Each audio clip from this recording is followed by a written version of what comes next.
Chapter 9.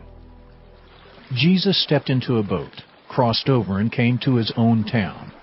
Some men brought to him a paralyzed man lying on a mat. When Jesus saw their faith, he said to the man, "Take heart, son. Your sins are forgiven." At this, some of the teachers of the law said to themselves, "This fellow is blaspheming." Knowing their thoughts, Jesus said, "Why do you entertain evil thoughts in your hearts? Which is easier, to say, 'Your sins are forgiven,' or to say, 'Get up and walk'? But I want you to know that the Son of Man has authority on earth to forgive sins."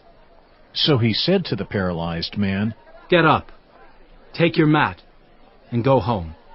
Then the man got up and went home.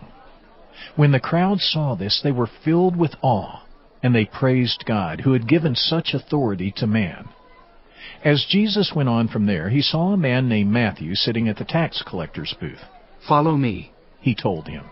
And Matthew got up and followed him. While Jesus was having dinner at Matthew's house, many tax collectors and sinners came and ate with him and his disciples. When the Pharisees saw this, they asked his disciples, "Why does your teacher eat with tax collectors and sinners?" On hearing this, Jesus said, "It is not the healthy who need a doctor, but the sick. But go and learn what this means. I desire mercy, not sacrifice. For I have not come to call the righteous, but sinners." Then John's disciples came and asked him, "How is it that we and the Pharisees fast often, but your disciples do not fast?" Jesus answered, "How can the guests of the bridegroom mourn while he is with them? The time will come when the bridegroom will be taken from them. Then they will fast. No one sews a patch of unshrunk cloth on an old garment, for the patch will pull away from the garment, making the tear worse. Neither do people pour new wine into old wineskins. If they do, the skins will burst, the wine will run out, and the wineskins will be ruined. No, they pour new wine into new wineskins, and both are preserved." While he was saying this, a synagogue leader came and knelt before him and said, "My daughter has just died, but come and put your hand on her, and she will live." Jesus got up and went with him, and so did his disciples. Just then, a woman who had been subject to bleeding for 12 years came up behind him and touched the edge of his cloak.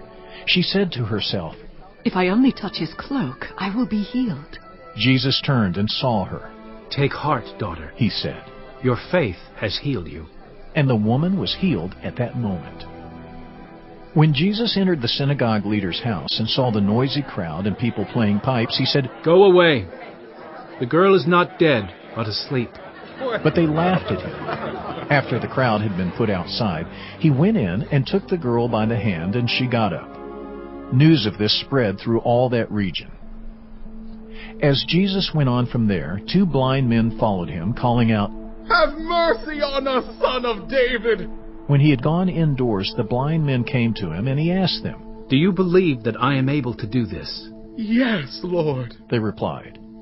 Then he touched their eyes and said, "According to your faith, let it be done to you." And their sight was restored. Jesus warned them sternly, "See that no one knows about this." But they went out and spread the news about him all over that region. While they were going out, a man who was demon-possessed and could not talk was brought to Jesus. And when the demon was driven out, the man who had been mute spoke. The crowd was amazed and said, "Nothing like this has ever been seen in Israel." But the Pharisees said, "It is by the prince of demons that he drives out demons." Jesus went through all the towns and villages, teaching in their synagogues, proclaiming the good news of the kingdom and healing every disease and sickness. When he saw the crowds, he had compassion on them because they were harassed and helpless, like sheep without a shepherd. Then he said to his disciples, "The harvest is plentiful, but the workers are few. Ask the Lord of the harvest, therefore, to send out workers into his harvest field.